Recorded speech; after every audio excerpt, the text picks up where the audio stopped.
हम चाहते हैं कि अपने मुद्दों पर बात की जाए। हम सब चाहते हैं कि मिलजुल करके यहाँ के युवाओं को नौकरियां नहीं मिली है, उनको नौकरी दिलाई जाए।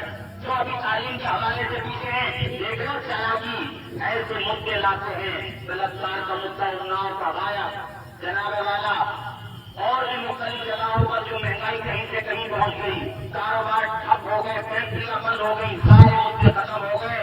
ये सारा एनआरसी वाला मुद्दा छेड़ दिया इन्होंने। लाइए आप, लेकिन भेदभाव मत कीजिए।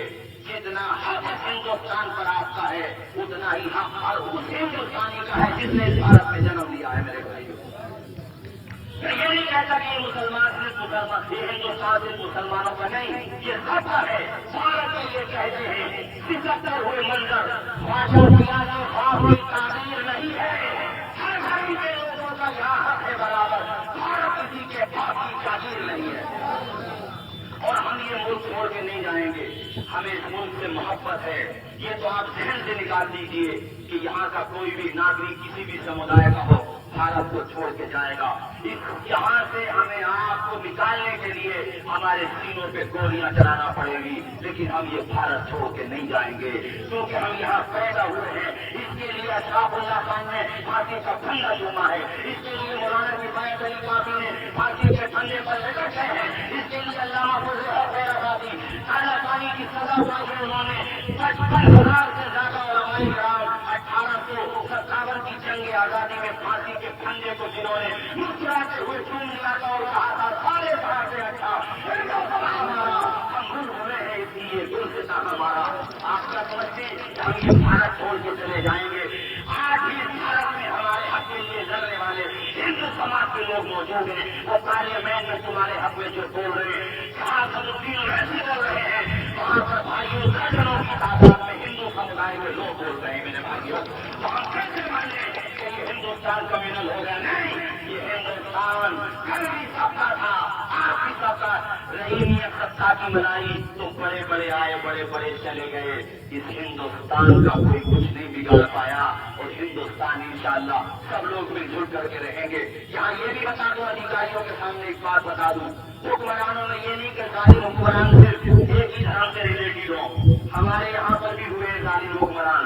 यजीद मुसलमानों में शुमार होता था, मुसलमानों में शुमार होता था यजीद, और उसने जब जुल्म किया तो नबी के घर वालों तक को कत्ल कर दिया उसने सत्ता के लिए। लेकिन तुमको सुन के ताज्जुब होगा मेरे विश्वासी भाइयों, हजरत हुरनाम का एक बहुत बड़ा अधिकारी था जो पूरे प्रशासन को संभालता था। उसने जब देखा कि यजीद तेरा जुल्म हक की सीमाओं को पार कर रहा है, यजीद की फौज, उसका जो कमांडर इन चीफ था अमर इब्ने साद, या कह लीजिए जो गवर्नर था उबैदुल्लाह इब्ने साद, उसने कहा